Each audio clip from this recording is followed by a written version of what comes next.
Good morning बच्चों।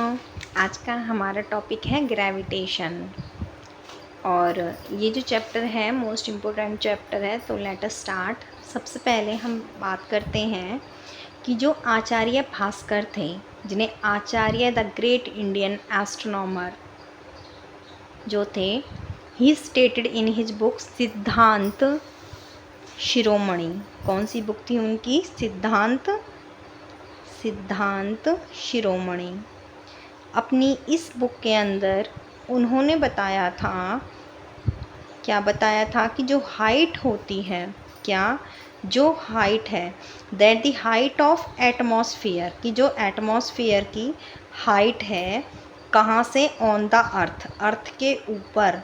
The height of atmosphere on the earth is 88 kilometre and the earth attracts, जो अर्थ है वो हर चीज़ को खींचती है, attracts all the things towards is centre, अपने सेंटर की तरफ हर चीज़ को अर्थ खींचती है। किसने बताया था? आचार्य भास्कर ने बताया था, जो एस्ट्रोनॉमर थे, great Indian astronomer, stated in his book Siddhanta Shiromani that the height of the atmosphere on the earth 88 kilometre and अर्थ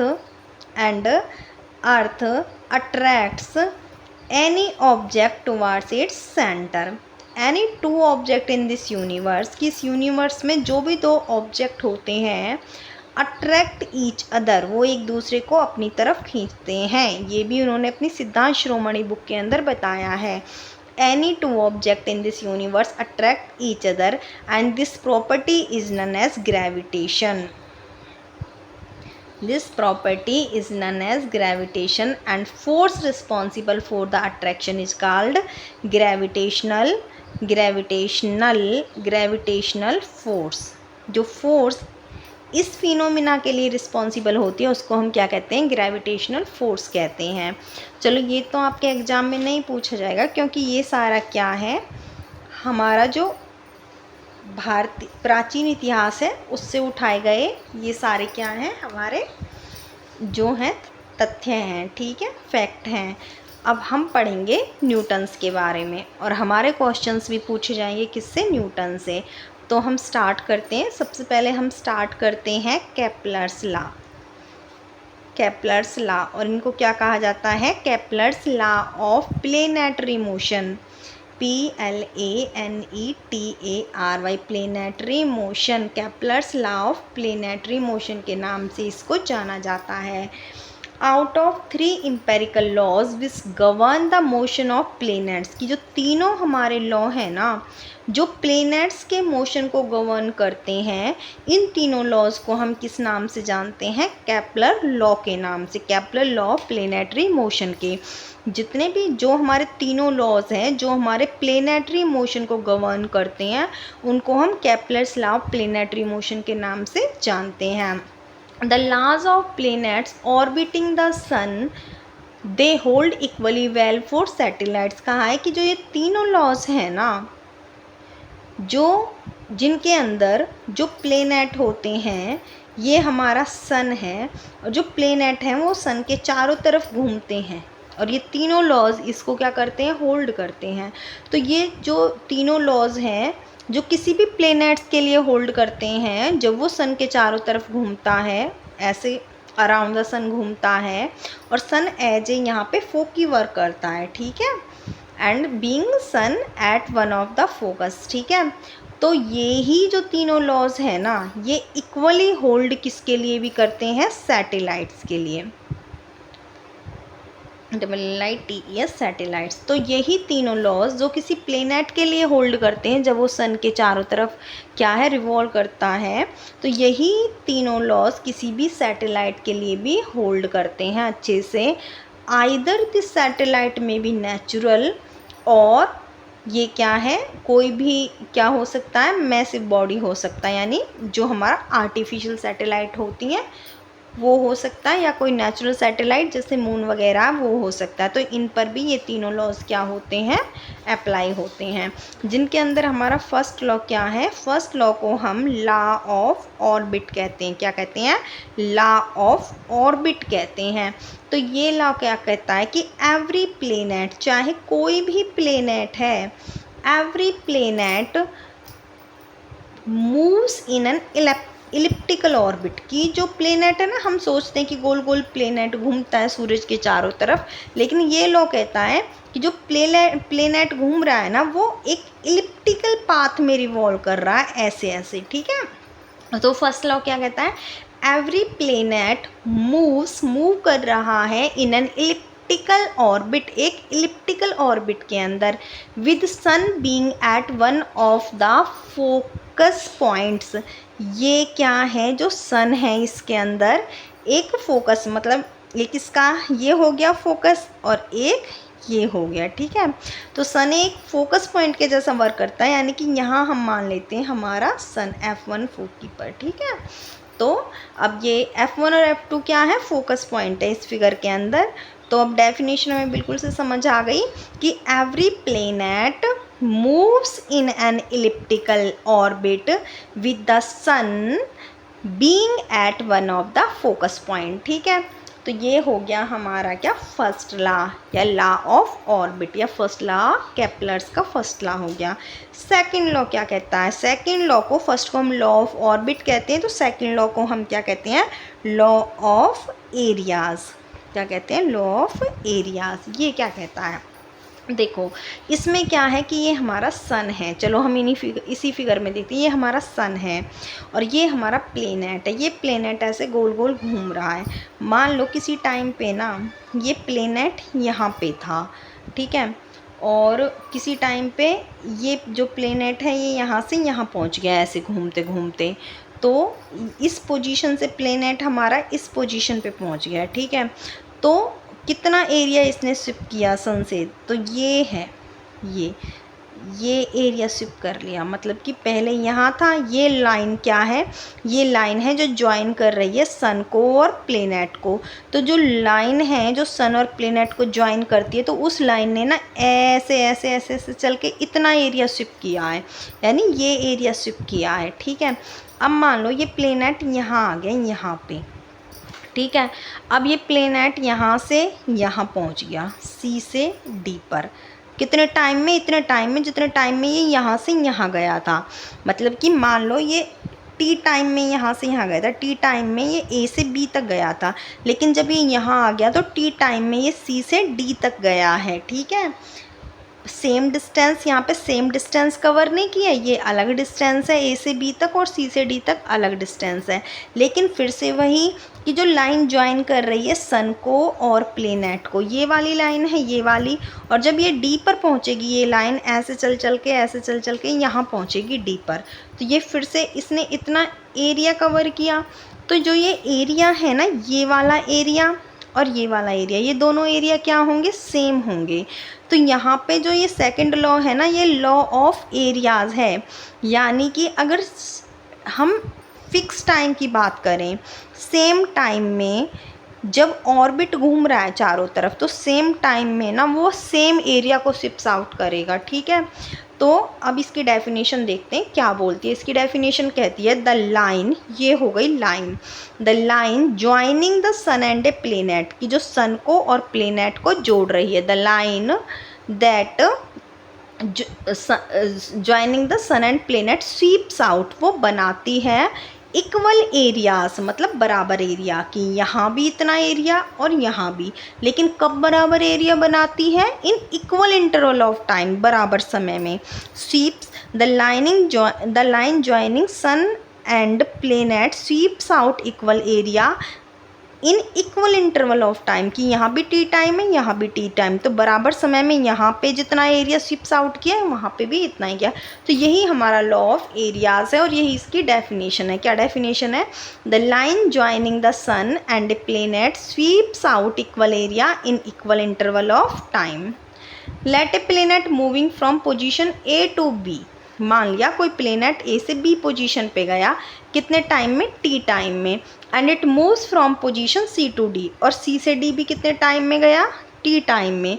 तो इसने जो एरिया यहाँ पे स्वीप्स आउट किया है वो क्या है, सेम है। ठीक है, क्या है, सेम है। इसको हम ये भी कह देते हैं कि जो एरियल वेलोसिटी होती है प्लेनेट की वो क्या होती है, कांस्टेंट। अगर एक लाइन में हमें छोटी सी डेफिनेशन लिखनी हो तो हम ये भी कह सकते हैं कि areal velocity of a planet जो है मोशन के दौरान वो क्या होती है, कांस्टेंट होती है, dA/dt।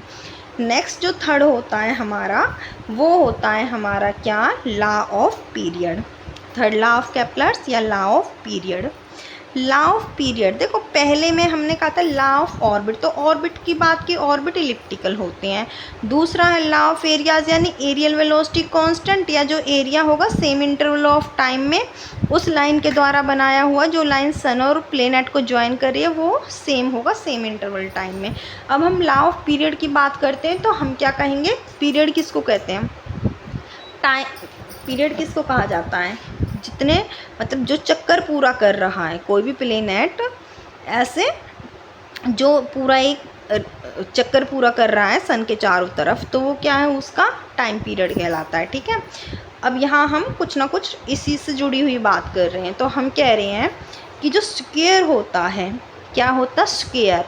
स्क्वायर का मतलब पावर 2, किसका, period of revolution of a planet, यानी एक प्लेनेट जो पूरा चक्कर लगा रहा है सन के चारों तरफ, उस टाइम पीरियड का जो स्क्वायर है वो क्या होता है, is proportional to the cube, cube का मतलब 3 power cube of semi major axis of its elliptical orbit. देखो ये इलिप्टिकल ऑर्बिट था, ठीक है, एक एक्सिस ये थी, एक एक्सिस ये थी, ये होती है सेमी माइनर एक्सिस और ये है मेजर एक्सिस, ये है माइनर एक्सिस, ये है मेजर एक्सिस।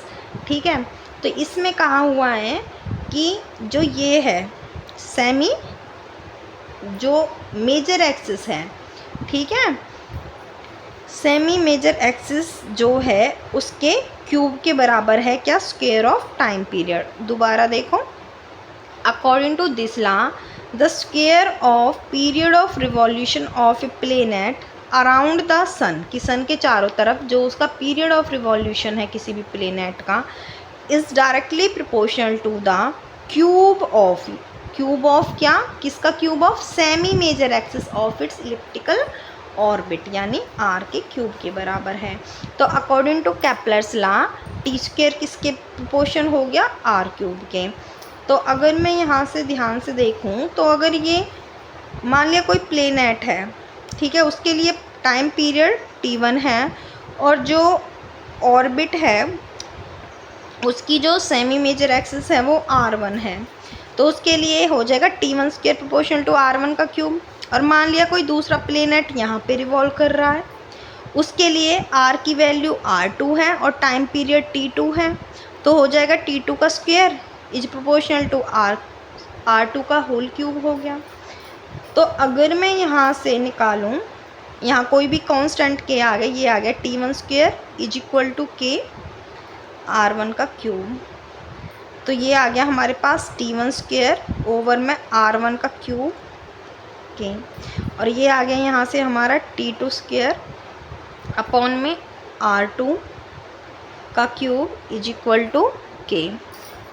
तो अगर मैं यहाँ से दोनों को एक साथ रखती हूँ तो मेरे पास क्या आ गया, T1 स्क्वायर डिवाइड कर दूँ अगर फर्स्ट इक्वेशन को, फर्स्ट इक्वेशन क्या थी, T1 स्क्वायर और यहाँ था R1 का क्यूब, ठीक है, इसको भाग कर दूँ T2 स्क्वायर और R2 के क्यूब से, तो हमारे पास क्या आ जाएगा, T1 square upon T2 square is equal to R1 cube upon में R2 क्यूब।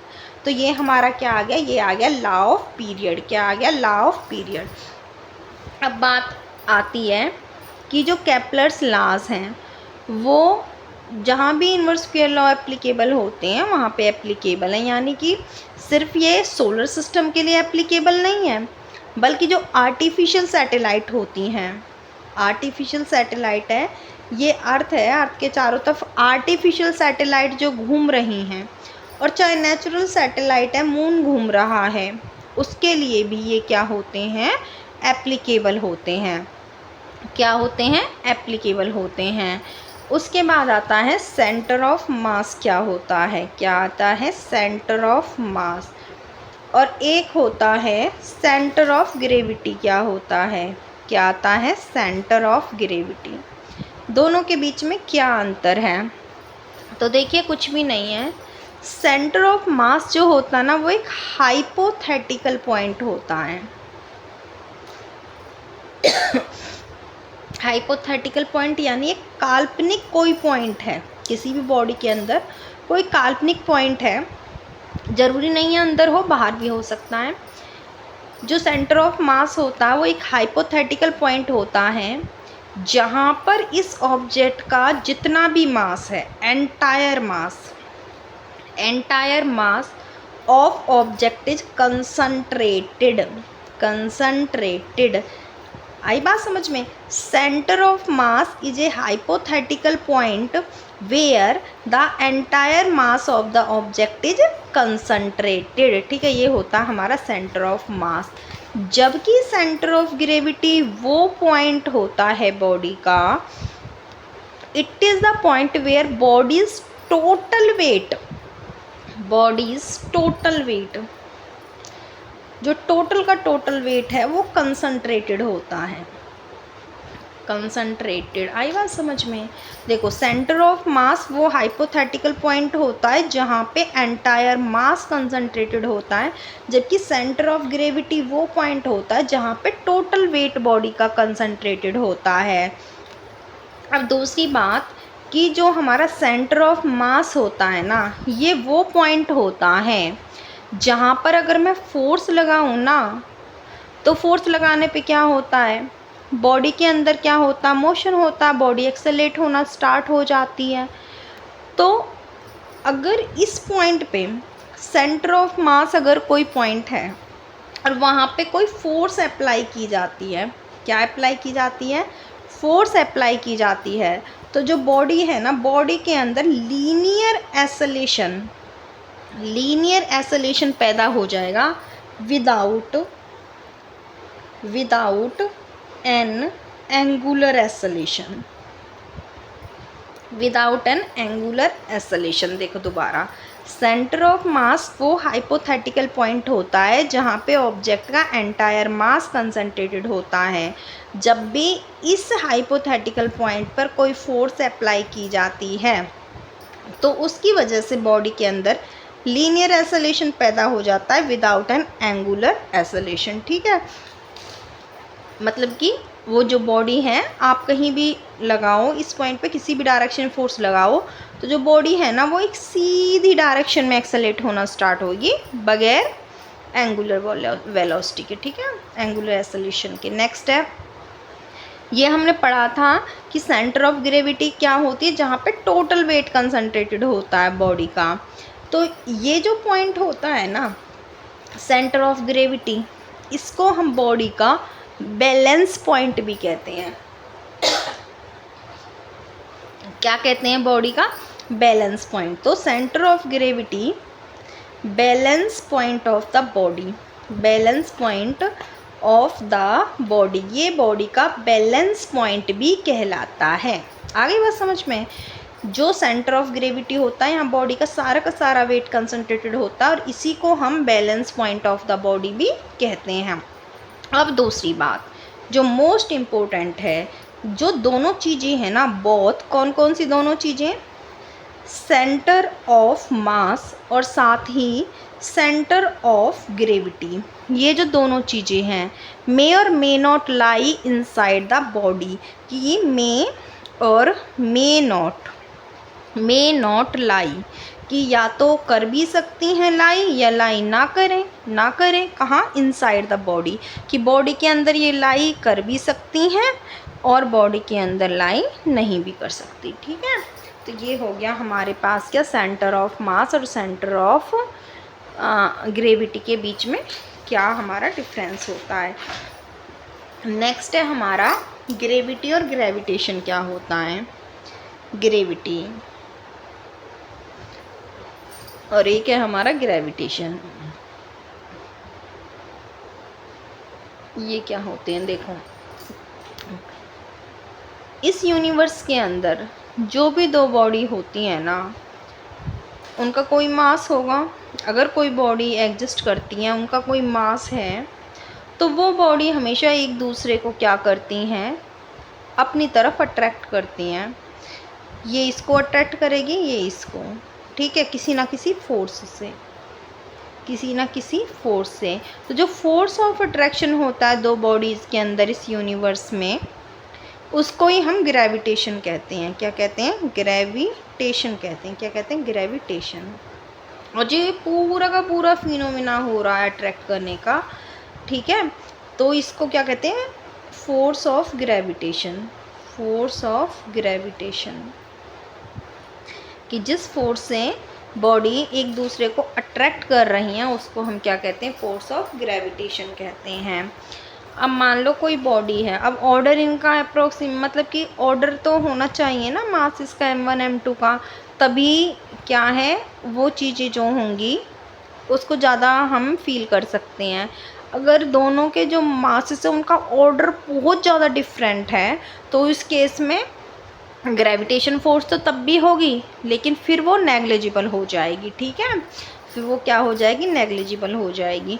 तो मान लिया एक बॉडी m1 है, एक बॉडी m2 है, ये दोनों, ये वाली बॉडी तो इसको अपनी तरफ खींच रही है, इस वाली को, और जो ये वाली बॉडी है ये इसको अपनी तरफ खींच रही है, तो यही ग्रेविटेशन है, ठीक है, यही क्या है? ग्रेविटेशन है। लेकिन अगर इन दोनों बॉडीज़ में एक बॉडी अर्थ हो, क्या हो? अर्थ हो, और एक कोई दूसरी बॉडी है किसी भी मास की, तो इनके बीच में अगर फोर्स ऑफ अट्रैक्शन होगी, force of attraction between earth and any other body of this universe having mass of widely different order, क्योंकि यहाँ सेम ऑर्डर थोड़ी होगा, अर्थ का मास बहुत ज़्यादा है, कोई और बॉडी है उसका मास कम है ना, जो भी बॉडी एग्जिस्ट करती हैं अर्थ के चारों तरफ छोटी मोटी, तो वाइडली डिफरेंट ऑर्डर है, तो इस केस में ये ग्रेविटी बन जाता है, ठीक है। इसको क्या कहते हैं? पूरे फिनोमेना को फोर्स ऑफ ग्रेविटी, ठीक है, फोर्स ऑफ ग्रेविटी है, ठीक है। तो अगर दो बॉडी आपस में एक दूसरे को खींचती है, वो क्या फिनोमेना है? ग्रेविटेशन है। लेकिन अगर उन दोनों बॉडीज़ में से एक बॉडी जो है वो अर्थ है और दूसरी कोई भी बॉडी है जिसे वो अपनी तरफ खींच रही है, तो ये क्या हो जाएगा? ये हो जाएगा हमारे पास फोर्स ऑफ ग्रेविटी। क्या हो जाएगा? Force of gravity. नेक्स्ट है, यहाँ पे आ गया अंदर समझ में, ये कोई भी दो बॉडीज़ के बीच में ग्रेविटेशन होता है, लेकिन अगर ग्रेविटी है तो उनमें एक बॉडी या एक ऑब्जेक्ट क्या होना चाहिए? अर्थ होना चाहिए, और दूसरा ऑब्जेक्ट कोई भी जिसे अर्थ अपनी तरफ खींच रही है। अब है यूनिवर्सल लॉ ऑफ ग्रेविटेशन। क्या है? Universal law of gravitation. इसी का दूसरा नाम है Newton's law of gravitation. Newton's law of gravitation. Newton's law of gravitation, ये लॉ क्या कहता है?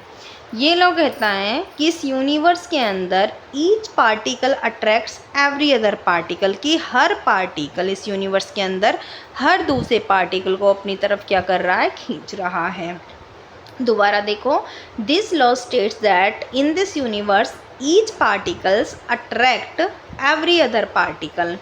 द फोर्स ऑफ, अब अपनी तरफ खींच रहा है तो किसी ना किसी फोर्स से खींचेगा, भाई किसी ना किसी फोर्स से खींचेगा। तो जो ये फोर्स ऑफ अट्रैक्शन, भाई सीधी सी बात है, फोर्स ऑफ इंटरेक्शन का हो या अट्रैक्शन, बात सेम ही है, क्योंकि इसमें सिर्फ और सिर्फ अट्रैक्टिव फोर्स होगी, रिपल्सिव फोर्स नहीं होगी। एक बात ध्यान रखना, जो ग्रेविटेशनल फोर्स होती है ना, वो हमेशा अट्रैक्टिव होती है। कैसी होती है? हमेशा अट्रैक्टिव। तो जो फोर्स ऑफ अट्रैक्शन होता है बिटवीन देम, उन दोनों बॉडीज़ के बीच में, वो क्या होता है? Directly proportional to product of their masses, यानी उन बॉडीज़ के मासेस के डायरेक्ट प्रोपोर्शनल होता है। एंड और इन्वर्सली प्रोपोर्शनल, यानी जो f है वो इन्वर्सली प्रोपोर्शनल होती है किसके बराबर, स्क्वायर ऑफ, मान लिया इनके बीच की डिस्टेंस r है ये, तो square of distance between them, square of distance between them. दोबारा देखो, the force of attraction between the two objects in this universe is directly proportional to product of their masses and inversely proportional to, उल्टा proportional, inversely proportional to square of distance between them. ठीक है। और वैसे भी ये तो सीधी सी बात है, हमें पता है कि जितना मास ज़्यादा होगा उतनी ज़्यादा ताकत से दूसरों को खींच पाएगा, जितना नज़दीक होगा उतनी ज़्यादा ताकत से, और जितना दूर होगा उतनी कम से, यानी जो डिस्टेंस है उस पर तो उल्टा दबाव है, जितने पास उतनी ज़्यादा ताकत और जितने दूर उतनी कम ताकत, यानी दूरी के साथ उल्टा रिलेशन है। उल्टा कि अगर पास हैं, पास पास दोनों ऑब्जेक्ट हैं, तो जो फोर्स होगी वो क्या होगी, ज़्यादा होगी। और मतलब कि अगर दूरी कम है तो फोर्स होगी ज़्यादा, और अगर दूरी है ज़्यादा दो ऑब्जेक्ट के बीच में तो फोर्स होगी कम, यानी कि उल्टा रिलेशन है कि ज़्यादा तो कम और कम तो ज़्यादा, तो इसको कहते हैं उल्टा रिलेशन यानी इन्वर्सली रिलेशन। और मास पर डायरेक्ट की, अगर मासेस ज़्यादा तो फोर्स ज़्यादा और मासेस कम तो फोर्स कम, तो प्रोडक्ट ऑफ मासेस पे डायरेक्ट डिपेंड कर रही है और square of distance between them पर इन्वर्सली डिपेंड कर रही है। तो अगर मैं इन दोनों इक्वेशंस को एक साथ मिला देती हूँ तो मेरा बन जाता है F is proportional to m1 m2 over r square. जब मैं ये कांस्टेंट ऑफ प्रोपोर्शनलिटी हटाती, ये प्रोपोर्शनलिटी का जो निशान है इसे हटाती हूँ तो कांस्टेंट ऑफ प्रोपोर्शनलिटी आता है, जिसको मैं कैपिटल G कहती हूँ। ये यूनिवर्सल ग्रेविटेशन कांस्टेंट है मेरा। जब भी हम इस प्रोपोर्शनलिटी के निशान को हटा के इज इक्वल टू का निशान लगाते हैं तो हमें कोई ना कोई कांस्टेंट लगाना पड़ता है। तो यहाँ पे जो कांस्टेंट है उसका नाम क्या है, कैपिटल G, जिसको हम ग्रेविटेशनल कांस्टेंट कहते हैं। ये जो G है ये यूनिवर्सल ग्रेविटेशन कांस्टेंट है, यानी यूनिवर्स में आप कहीं भी जाओ, चाहे आप लंदन में हो, चाहे अमेरिका में हो, चाहे इंडिया में हो, चाहे आप किसी माउंटेन के ऊपर हो, चाहे किसी आप वैली में बिल्कुल नीचे हो, पानी के अंदर हो, G की वैल्यू कहीं भी चेंज नहीं होती, इसकी वैल्यू फिक्स होती है। और G की वैल्यू कितनी होती है, 6.67 इंटू 10⁻⁻11। अब आई इसकी यूनिट की बात, मैं यूनिट क्या लिख दूँ, देखो ये G है, यहाँ पे देखो G की जगह G लिखो, m1 की जगह किलो, m2 की जगह भी किलोग्राम, r की जगह रेडियस मीटर, स्क्वायर है तो स्क्वायर लगा दो, फोर्स की जगह न्यूटन। तो G की वैल्यू निकालनी है तो G is equal to newton metre square, जाके यहाँ गुना हो गया, और किलोग्राम यानी किलोग्राम की पावर 2 हो गई तो नीचे आ गई किलोग्राम स्क्वायर। तो G की वैल्यू हो गई यूनिट न्यूटन मीटर स्क्वायर पर किलोग्राम स्क्वायर। तो यहाँ पे आप लिख दो न्यूटन मीटर स्क्वायर पर किलोग्राम स्क्वायर। तो G की वैल्यू कितनी आ गई, 6.67 10⁻⁻11 न्यूटन मीटर स्क्वायर पर किलोग्राम स्क्वायर। ध्यान रखना कि जो G है ना वो डायरेक्शन पे डिपेंड नहीं करती। तो कैसी क्वांटिटी है जो डायरेक्शन पे डिपेंड नहीं करती, उनको हम स्केलर कहते हैं। तो G कैसी क्वांटिटी है, स्केलर क्वांटिटी है। कैसी क्वांटिटी है, स्केलर क्वांटिटी है। G की पूछा जाएगा क्वांटिटी कैसी है तो आप बता देना स्केलर। पूछा जाएगा इसकी यूनिट क्या है तो न्यूटन मीटर स्क्वायर, ठीक है, पर किलोग्राम स्क्वायर, ठीक है, न्यूटन मीटर स्क्वायर पर किलोग्राम स्क्वायर क्या है, इसकी यूनिट है।